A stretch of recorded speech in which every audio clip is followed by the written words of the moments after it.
Now we come to chapter 42, Gamani Samyutta. Gamani means the headman, what we call the Penghulu, the village headman. At Savatthi, this is the first sutta, 42.1. These two suttas are also very interesting.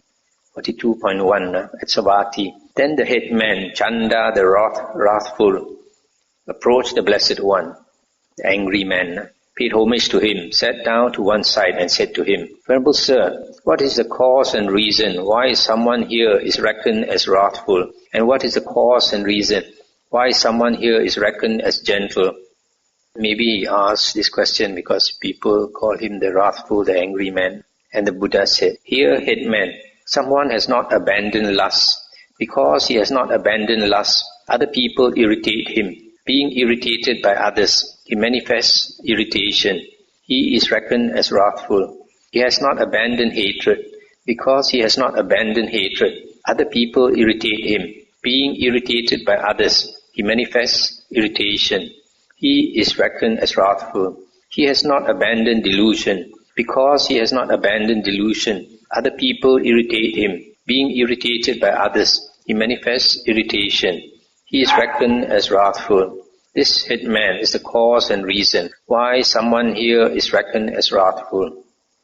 Here, headman, someone has abandoned lust. Because he has abandoned lust, other people do not irritate him. Not being irritated by others, he does not manifest irritation. He is reckoned as gentle. He has abandoned hatred. Because he has abandoned hatred, other people do not irritate him. Not being irritated by others, he does not manifest irritation. He is reckoned as gentle. He has abandoned delusion. Because he has abandoned delusion, other people do not irritate him. Not being irritated by others, he does not manifest irritation. He is reckoned as gentle. This headman is the cause and reason why someone here is reckoned as gentle. When this was said, Chanda, the headman, said to the Blessed One, Magnificent Venerable Sir, Magnificent Venerable Sir, the Dhamma has been made clear in many ways by the Blessed One, as though he were turning upright what had been turned upside down, revealing what was hidden, showing the way to one who was lost, or holding up a lamp in the dark for those with eyesight to see forms. I go for refuge to the Blessed One, and to the Dhamma, and to the Bhikkhu Sangha. From today, let the Blessed One remember me as a lay follower who has gone for refuge for life. So here the Buddha says that a person, if he has lust, hatred and delusion, so because of these unwholesome states, he irritates other people, and so other people irritate him in return. So when other people irritate him in return, he becomes angry. That's why he's called wrathful, angry person. Whereas another person, if he has abandoned lust, hatred and delusion, then he does not irritate others. And other people not being irritated by him will not irritate him back. So he does not get angry. So because of that, he's called a gentle person. The next sutta is quite a well-known sutta, 42.2. On one occasion, the Blessed One was dwelling at Rajagaha in the bamboo grove, the squirrel sanctuary. Then Talaputta, the troop headman, approached the Blessed One, paid homage to him, sat down to one side and said to him, Venerable Sir, I have heard it said among actors of old, in the lineage of teachers, if an actor in the theatre or the arena entertains and amuses people by truth and lies, then with the breakup of the body after death, he is reborn in the company of the laughing devas. What does the Blessed One say about that? And Buddha said, Enough, headman, let it be. Don't ask me that. The second and the third time, Talaputta, the troop headman, said to the Buddha, Venerable Sir, I have heard it said among actors of old, in the lineage of teachers, if an actor in the theatre or the arena entertains and amuses people by truth and lies, then with the breakup of the body after death, he is reborn in the company of the laughing devas. What does the Blessed One say about that? Stop here for a moment. This Talaputta is the head of this show people, what we call Tai He, Wahi. They go around from village to village, putting up shows for people, and they entertain people, make people laugh and all that. So he says, people tell him, because he is the manager, he is also an actor, and he entertains people, so because makes people laugh, he says, can go to heaven, become a laughing deva. Buddha said, don't ask me, ask. But he continued to ask 3 times. Then the Buddha said, surely, headman, I am not getting through to you. When I say, enough, headman, let it be, don't ask me that. But still I will answer you. So here the Buddha said, I told you not to ask me, but you still asked me 3 times. So generally, if a person requests the Buddha 3 times, then he will yield. In the theater or arena, among beings who are not yet free from lust, who are bound by the bondage of lust, an actor entertains them with titillating things that excite them even more strongly to lust. In the theater or arena, among beings who are not yet free from hatred, who are bound by the bondage of hatred, an actor entertains them with infuriating things that excite them even more strongly to hatred. In the theater or arena, among beings who are not yet free from delusion, who are bound by the bondage of delusion, an actor entertains them with bewildering things that excite them even more strongly to delusion. Thus being intoxicated and negligent himself, having made others intoxicated and negligent, with the breakup of the body after death, he is reborn in the hell of laughter. But should he hold such a view as this, if an actor in the theater or the arena entertains and amuses people by truth and lies, then with the breakup of the body after death, he is reborn in the company of the laughing devas. That is a wrong view on his part. For a person with wrong view, I say, there is one of 2 destinations, either hell or the animal realm. I'll stop here for a moment. So here the Buddha is saying, an actor or an actress, he entertains people on the shows, and people with greed, hate, lust, hatred and delusion, their lust, hatred and delusion become even stronger. Then the actor or the actress will be reborn in hell, the hell of laughter.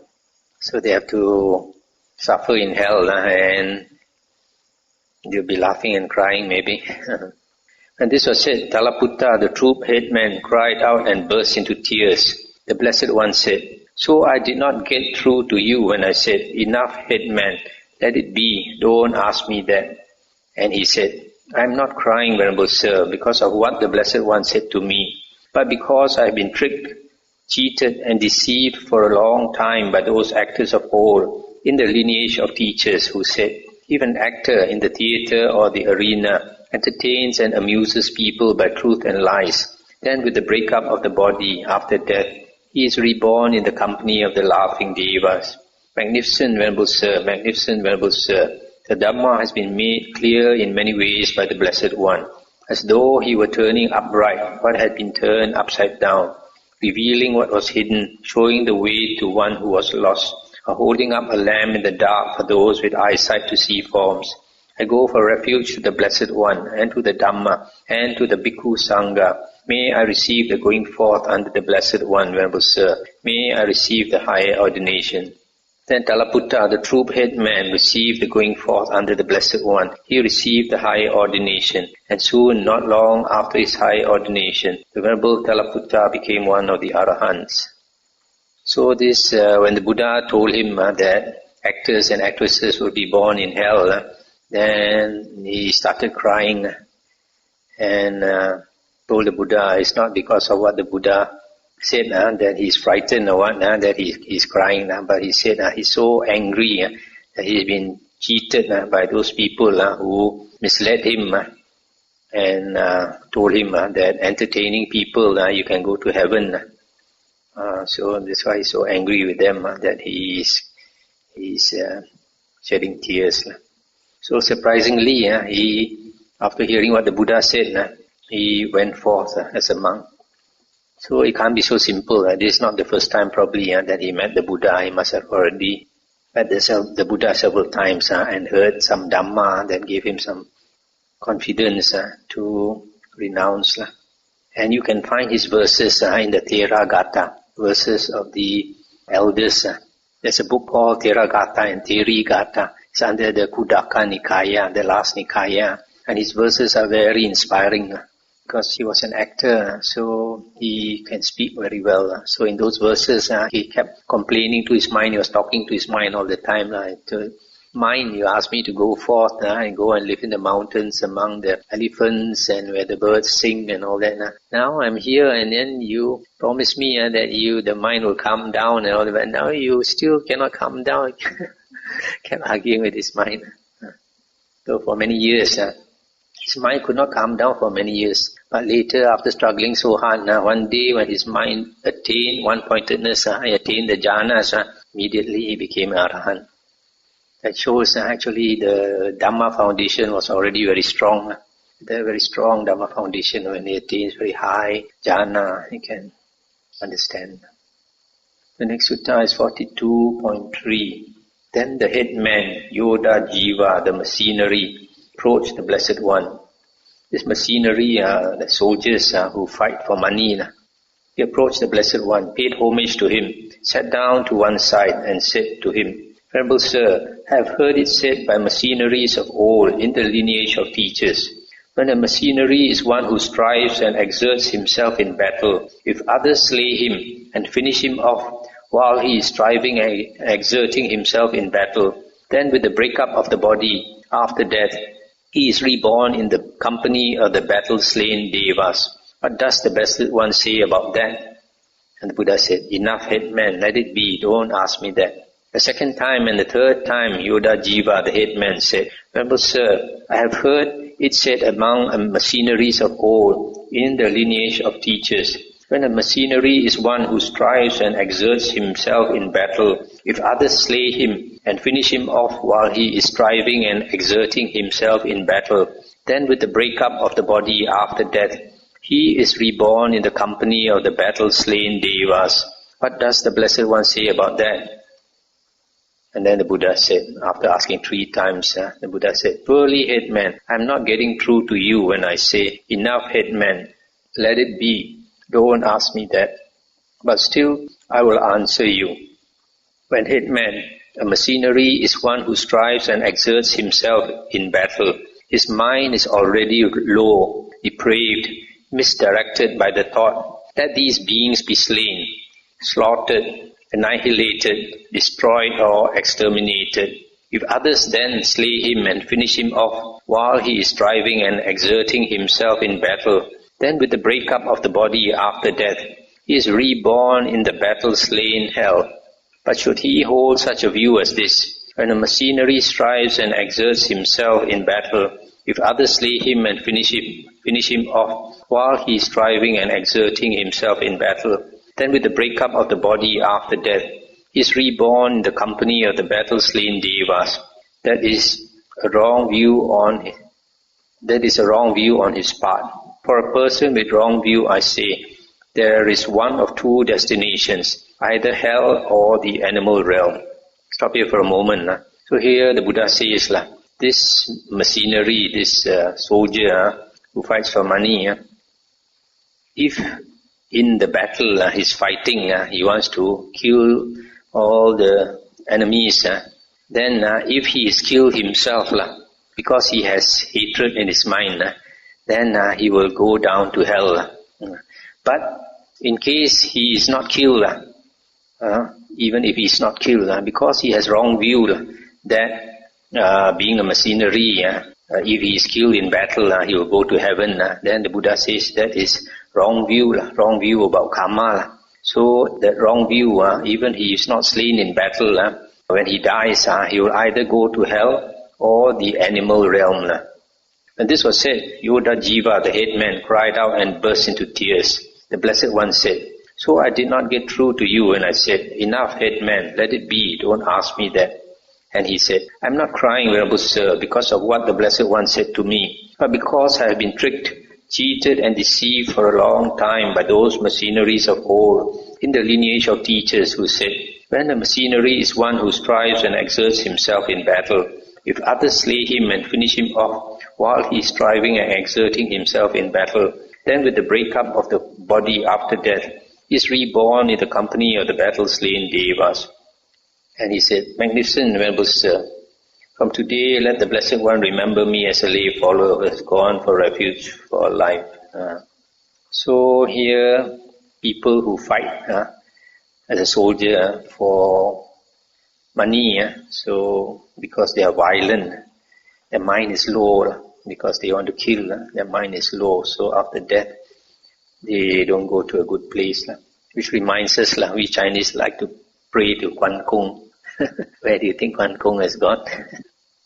42.6. On one occasion, the Blessed One was dwelling at Nalanda in Pavarika's mango grove. Then Asibandakaputta, the headman, approached the Blessed One, paid homage to him, sat down to one side and said, Venerable Sir, the Brahmins of the western region, those who carry around water pots, wear garlands of water plants, immerse themselves in water, and tend the sacred fire, are said to direct a dead person upwards, to guide him along and conduct him to heaven. But the Blessed One, Arahant Sammasambuddha, is able to bring it about that with the breakup of the body after death, the entire world might be reborn in a good destination, in a heavenly world. Stop here for a moment. So this Asibandakaputta, he asked the Buddha, he said, I think he also is a Brahmin of the western region. He said, these Brahmins of the western region, they have a belief when their relative passes away, the translation given in the Pali Text Society book is, they lift him up and carry him out, call on him by name and speed him heavenwards. In other words, when the relative passes away, they quickly take out his dead body and hold it facing the sky, hold it very high facing the sky, and call out his name. Ali, you see heaven? Go to heaven, heaven is there. Something like that. So they think because this corpse is facing heaven, so his soul will naturally go to heaven. So he said, but now we have a Arahant Sammasambuddha in the world. Surely the Buddha, you can bring everybody to heaven. If the Buddha can bring you to the Pure Land, I think he also here can bring you to heaven. So see what the Buddha says about bringing you to the Pure Land. The Buddha said, well then, headman, I will question you about this. Answer as you see fit. What do you think, headman?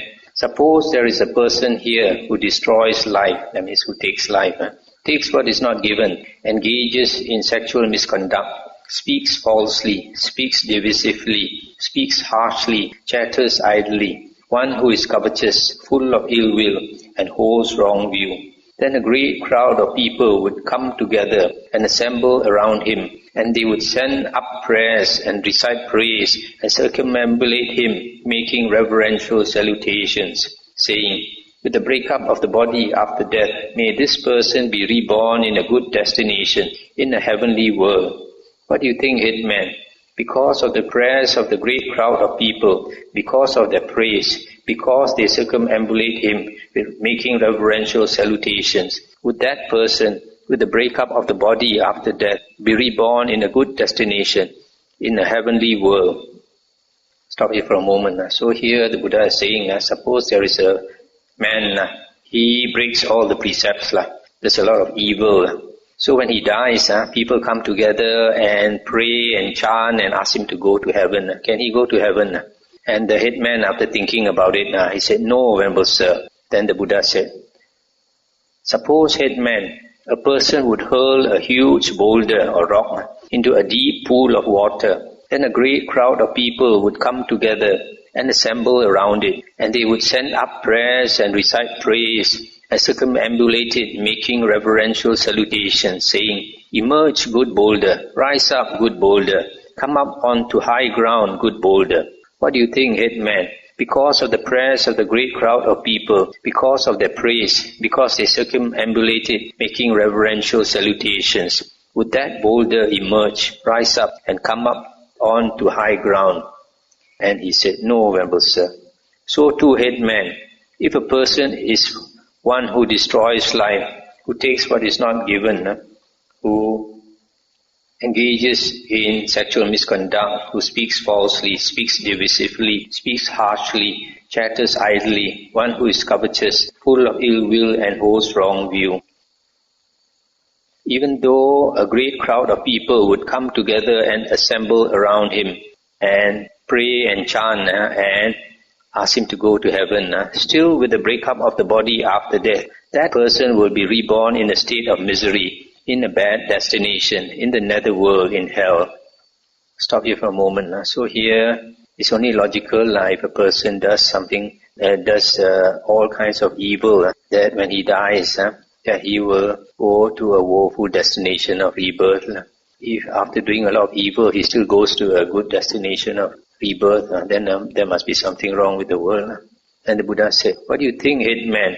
Suppose there is a person here who abstains from the destruction of life, from taking what is not given, from sexual misconduct, from false speech, from divisive speech, from harsh speech, from idle chatter, one who is not covetous, without ill will, who holds right view. Then a great crowd of people would come together and assemble around him, and they would send up prayers and recite praise and circumambulate him, making reverential salutations, saying, with the breakup of the body after death, may this person be reborn in a state of misery, in a bad destination, in the netherworld, in hell. What do you think, headman? Because of the prayers of the great crowd of people, because of their praise, because they circumambulate him, making reverential salutations, with that person, with the breakup of the body after death, be reborn in a state of misery in hell. And he said, no, Venerable Sir. Stop here for a moment. So here the Buddha says, suppose there is a very good person who does not do any evil at all.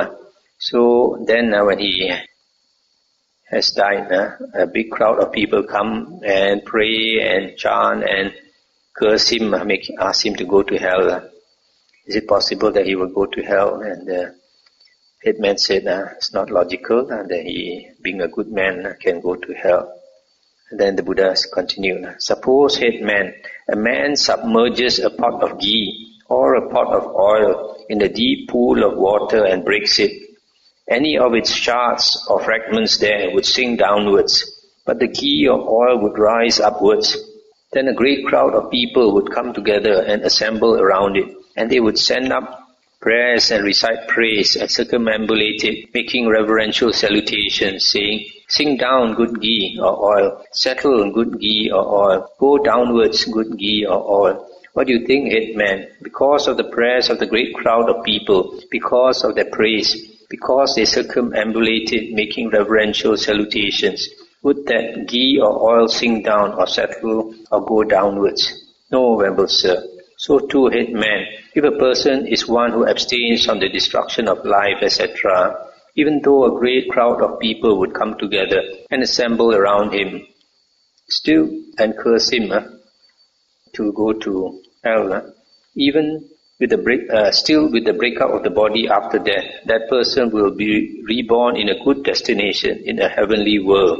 And this was said, Asibandaka Putta, the headman, said to the Blessed One, magnificent Venerable Sir, magnificent Venerable Sir. And then he took refuge in the Buddha Dhamma and Bhikkhu Sangha.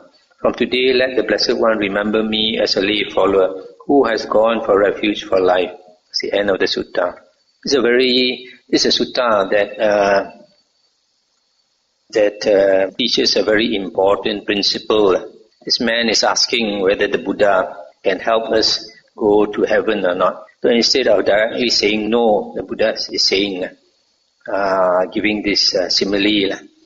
If a rock is heavy, you throw it into a pond, it will sink naturally. In spite of what you shout, you pray and all that, you cannot stop the rock from sinking because it is heavy. On the other hand, if you throw a pot of ghee or oil in the middle of the pond, suppose in the middle of the pond there happens to be a rock there, and you throw it and the pot breaks. So the pot will sink, but even though the pot sinks, the ghee or the oil would float up.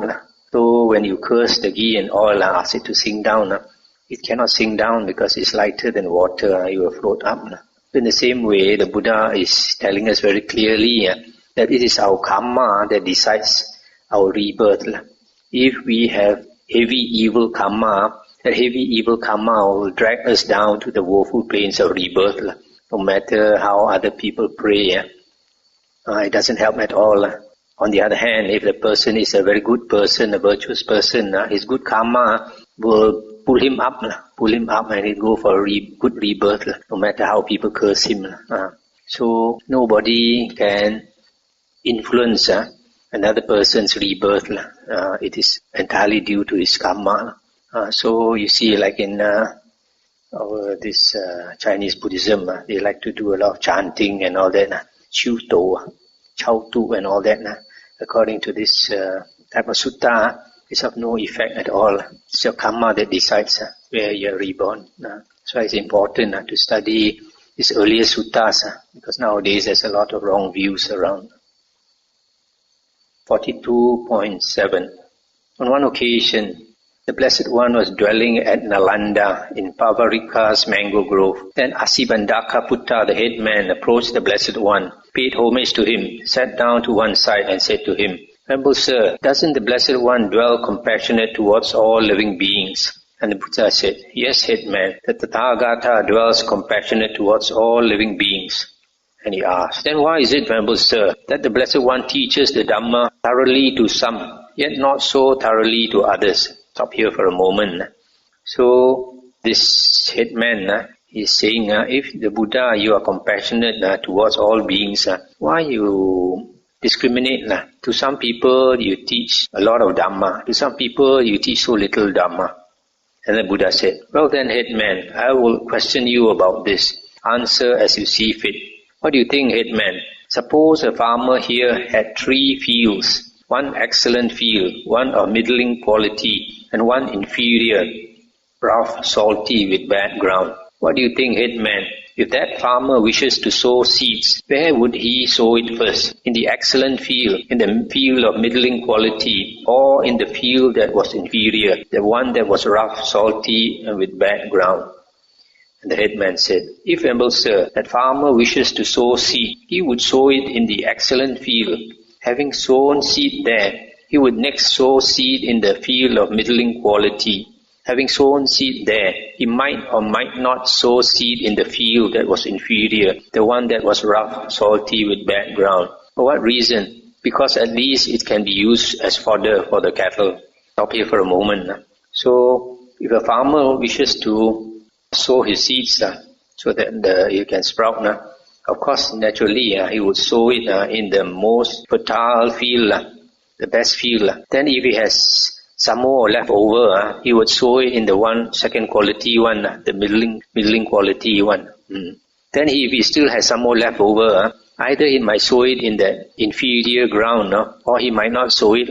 If he doesn't sow it on the inferior ground, at least he can feed the cattle with the seed. Because if he sows it on the inferior ground, it may be a waste of time, may not sprout at all. Then the Buddha said, "Headman, just like the field that is excellent are the monks and nuns to me. I teach them the Dhamma that is good in the beginning, good in the middle, and good in the end, with the right meaning and phrasing. I reveal the holy life that is perfectly complete and pure. For what reason? Because they dwell with me as their island, with me as their shelter, with me as their protector, with me as their refuge." Stop here for a moment. So here the Buddha is saying that the monks and the nuns are the best field for him to sow the seeds of Dhamma, because they are committed. Monks and nuns are committed to lead the holy life. However tough it is, they are willing to struggle, to give up a lot of things, to give up their attachments and all that, because they understand the value of the Dhamma. That being the case, the Buddha will teach them the most Dhamma. Also here, you see the Buddha says, "I reveal the holy life that is perfectly complete and pure." So the Buddha's teaching of the holy life is perfectly complete and pure. It is complete. There is no reason to add to it. As I mentioned before, later monks, they try to add to the Buddha's words by making the commentaries, by making the Abhidhamma, by making the Mahayana Sutras, and all that, which is not necessary. Those are what the Chinese call the Fang Pian, expedient provisional means, which is not necessary at all, because the Buddha's original teachings in the Nikayas are complete and pure. There's no need to add to it and no need to subtract from it. Then headmen, just like the field of middling quality, are the male and female lay followers to me. To them too I teach the Dhamma that is good in the beginning, good in the middle, and good in the end, with the right meaning and phrasing. I reveal the holy life that is perfectly complete and pure. For what reason? Because they dwell with me as their island, with me as their shelter, with me as their protector, with me as their refuge. Then headmen, just like that field that is inferior, rough, salty, with bad ground, are the ascetics, Brahmins, and wanderers of other sects to me.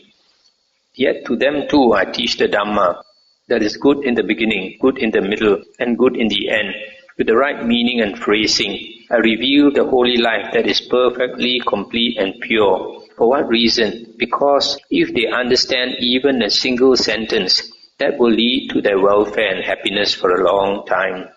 Stop here for a moment. So here the Buddha compares these three groups of people with the three fields. The monks, the Buddhist monks and nuns are the most excellent field where the Buddha will teach the most. Then the second is the lay supporters, the male and female lay followers. Since they also take refuge in the Buddha, Dhamma and Sangha, the Buddha also teaches to them. But because they have less time, so the Buddha also teach them less. Then thirdly, the ascetics and Brahmins, those that are willing to listen, the Buddha will teach them. Not all of them will want to listen. Those that are willing to listen, the Buddha will teach, hoping that at least they will understand a bit. And some of them, after understanding a bit of the Dhamma, they convert and become disciples of the Buddha. Suppose headman, a man had 3 water pots, one without cracks, which does not let water seep through and escape. One without cracks, but which lets water seep through and escape, and one with cracks, which lets water seep through and escape. What do you think, headman? If that man wants to store water, where would he store it first? In the water pot that is without cracks, which does not let water seep through and escape, or in the water pot that is without cracks, but which lets water seep through and escape, or in the water pot that has cracks and which lets water seep through and escape? And he said, if Venerable Sir, that man wants to store water, he would store it in the water pot that is without cracks, which does not let water seep through and escape. Having stored water there, he would next store it in the water pot that is without cracks, but which lets water seep through and escape. Having stored it there, he might or might not store it in the water pot that has cracks, which lets water seep through and escape. For what reason? Because it can at least be used for washing dishes. Stop here for a moment. So if a man has these 3 types of pots, of course, first he will store it in the best water pot where it does not leak, so that the water will be kept useful whenever he wants to use it. Then if he still has a lot of water left, he will store it in the second best water pot, which although is not cracked, but allows some water to seep through. And then the third water pot, which has cracks, probably best not to keep it there, but for some reason or other he may want to keep it there even though it seeps through slowly the water, because if he doesn't keep it there, at least he can use it for washing dishes and don't waste it by letting it leak away. Headman, just like the water pot that is without cracks, which does not let water seep through and escape, are the monks and nuns to me. I teach them the Dhamma that is good in the beginning, good in the middle, and good in the end, with the right meaning and phrasing. I reveal the holy life that is perfectly complete and pure. For what reason? Because they dwell with me as their island, with me as their shelter, with me as their protector, with me as their refuge. Then headman, just like the water pot that is without cracks, but which lets water seep through and escape, are the male and female lay followers to me. To them too I teach the Dhamma that is good in the beginning, good in the middle, and good in the end, with the right meaning and phrasing. I reveal the holy life that is perfectly complete and pure. For what reason? Because they dwell with me as their island, with me as their shelter, with me as their protector, with me as their refuge. Then headman, Just like the water pot that has cracks, which lets water seep through and escape, are the ascetics, Brahmins and wanderers of other sects to me. Yet to them too I teach the Dhamma that is good in the beginning, good in the middle, and good in the end.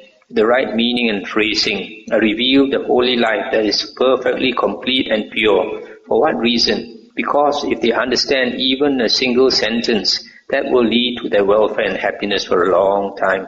When this was said, Asibandaka Putta, the headman, said to the Blessed One, Magnificent Venerable Sir, Magnificent Venerable Sir, and then he took refuge with the Buddha, Dhamma and Sangha. From today, let the Blessed One remember me as a lay follower who has gone for refuge for life. That's the end of the sutta. So here the Buddha explains why he doesn't teach the same amount of Dhamma to everybody. Sometimes we have to use our wisdom. If a person doesn't have the time to practice, no point to teach him so much. It's like casting pearls before swine. You have pearls or diamonds, you cast it before ox or pigs, they won't value it. So that's the end for today. Very interesting, some of these suttas. Okay. So, when you spoke on the person on the actor in Salapuha, yeah. So is the Salapuha for that is acting, is it wrong livelihood? Consider a wrong livelihood? It depends on what type of acting, what type of show you put up. If you put up those very worldly shows like Dallas and all that, although I haven't seen, I heard some people say a bit about it. And it's not very good. You increase people's greed, hatred and delusion. You see nowadays especially, a lot of young people, they watch all these violent movies and they become very violent. And some people, they watch all kinds of shows, violent shows and all that, and then they go psycho, start killing people and all that. So a lot of these shows is not a good influence. But if maybe you act in a show that has a moral value, teach people to be good, then maybe it's different. But most of these shows, these entertainment shows, is just full of lust, hatred and delusion. So you see a lot of these entertainers, whether it's entertainers in the music field or in the movies and all that. You see when they grow old, their end is not very good. They make money, they enjoy so much, they've used up a lot of the blessings. Is it true that people think a lot, especially if they acquire a lot of knowledge, whether working for spiritual, I like to take Ananda, Venerable Ananda as an example, because he saw so much stuff in his mind, that probably he also doesn't have the time to practice, because he look after the Buddha and do a lot of meditation. He tends to find it difficult to settle down because the mind is moving and because there's so much, the mind is like a lot of thoughts and that all. Not necessarily. This knowledge, it depends on what knowledge. If it is worldly knowledge, then it is not beneficial. But if it is Dhamma knowledge, I think it's very beneficial because Dhamma knowledge teaches you how to contemplate the Dhamma in the right way. And like the suttas we heard about Chitta, the layman, his knowledge of the Dhamma is so good. And he can correct the senior monks. So that Dhamma knowledge to him is not a hindrance. So it's not like just like desires. The Buddha didn't say all desires are bad. The Buddha also didn't say that all attachments are bad. The Buddha said, if that type of desire gives you suffering, then it's bad for you. But if that type of desire leads you to happiness, then it's good. For example, worldly desires for worldly things are unwholesome because they end up with suffering, they give suffering. But if you desire to be liberated, desire to practice the holy life, to give up worldly pleasures and all that, and that is a good type of desire. Just like the Buddha says, indulging in pleasures. There are two types of pleasures, the Buddha said. To indulge in worldly pleasures, that is discouraged by the Buddha because it gives you happiness in the end. What we say, Thao Tim Boi Call, Sin Tim Hao Fu, Sin Tim Hao Fu. That is the worldly happiness. But the holy life is the opposite. Thao Ko Boi Ti, Sin Fu Hao Tim. Just now I was saying that these pleasures, the Buddha said there are two types of pleasures. One is worldly pleasures that you should not indulge in, which the Buddha discourages his disciples from indulging in. But the bliss of happiness, the bliss that comes from meditation, deep meditation, the Buddha says that is blameless. And in fact, he encourages his disciples to indulge in that jhanic bliss, because for the simple reason that it leads you to attain the stages of Aryahood, Sotapanna, Sakadagamin, Anagamin, and Arahanhood. So we have to differentiate between what is wholesome and what is unwholesome.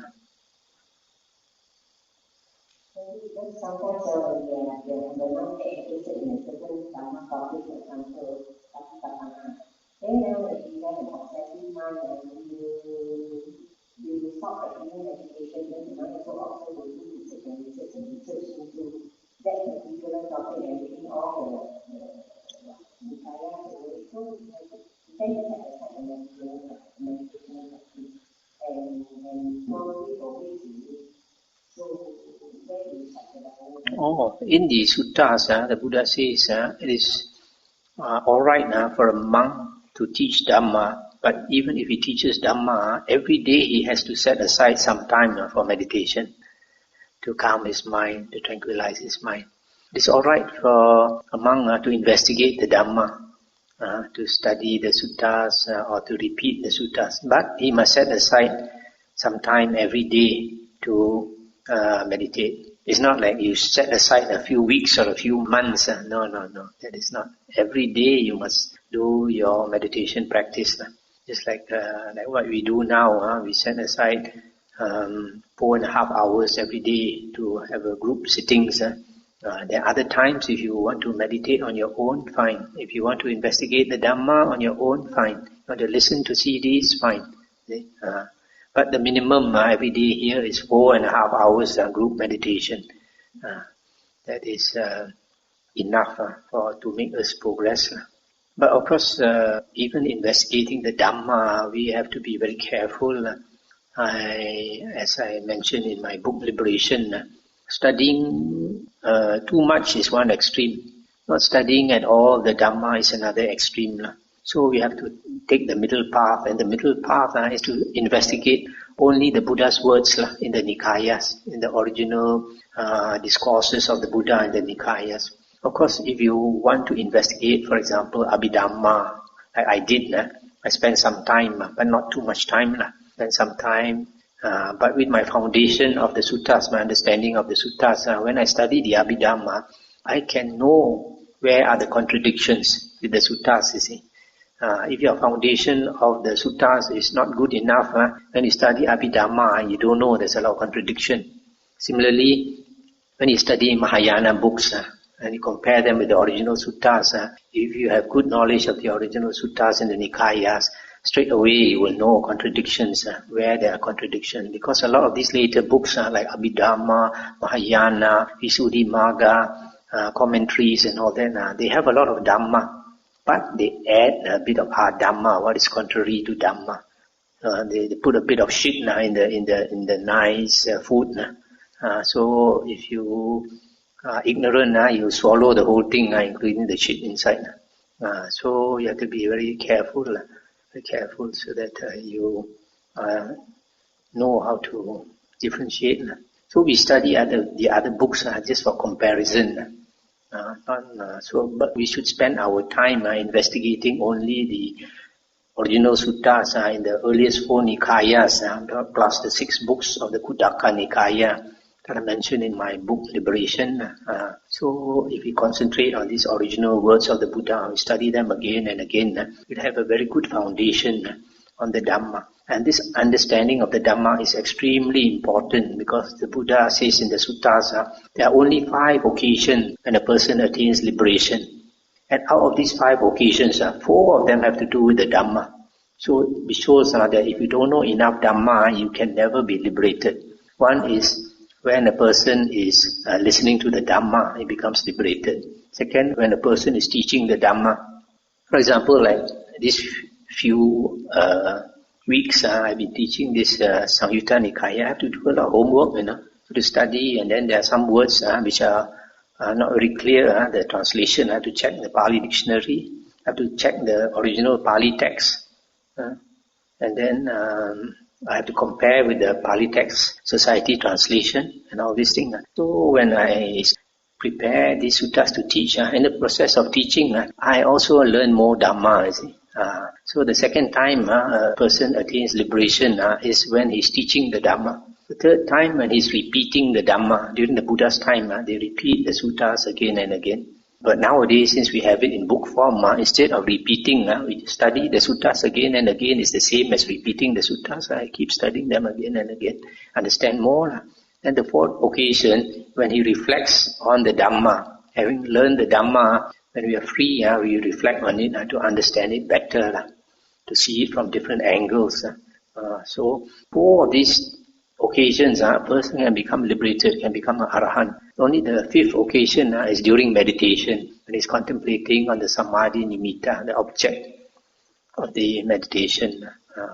Because the object of the meditation is not the jhana itself, but when he comes out of the jhana, like the Buddha, having come out of the 4th jhana, he contemplated the 4 noble truths.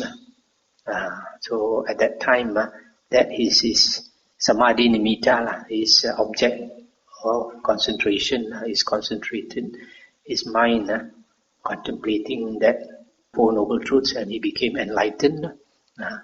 So you see, even this last moment, last one also may have to do with the Dhamma. So the Dhamma is extremely important. So the theory and the practice must go together. The theory is the studying of the suttas. The practice is sharpening our mind by practicing satipatthana, which will lead you to jhana. In the Buddha's discourses, satipatthana and jhana are not separate. Nowadays, some meditation teachers try to say that satipatthana and jhana are different, nothing to do with each other. But in the suttas, if you practice satipatthana correctly, it must lead you to the jhanas. Otherwise, you are not practicing satipatthana. You think you are practicing satipatthana. That's exactly what the suttas say. But this for the first group, Sotapanna, the first sector is the identity, that is personal self-realization. So when the person is already achieved the Sotapanna, will he achieve also about 5 aggregates of clear view that when a person attains Sotapanna, he destroys the factor called Sakaya Ditti. The Sakaya Ditti, we have explained it in some suttas a few nights ago. The Sakaya Ditti means identity view. That means you identify yourself with the body and the mind, which is basically the 5 aggregates of attachment. Body, feelings, perception, volition and consciousness, which is basically body and mind. So we see the body and the mind as I or mine, or the body and mind as being in the self, or the self as being in the body and the mind. So we associate the body and the mind with the self. That's why it's called identity view, because you identify yourself with the body and the mind. So when a person becomes a Sotapanna, he sees that the body and the mind is not the self, because it is impermanent. One day the body and the mind will disappear, will die and perish. So He does not see the body and the mind as the self, but he still has a self. And somehow that self is associated with the five khandhas. But yet it is not inside the five khandhas. So that's the difference. Because only the Arahant has eliminated the self totally. The conceit, I am, I exist, is the last thing that we have to eliminate to become an Arahant. No, he doesn't cling to that. He doesn't cling to that. He still has a self, but he does not see that the five aggregates are the self. Okay, shall we stop here for tonight?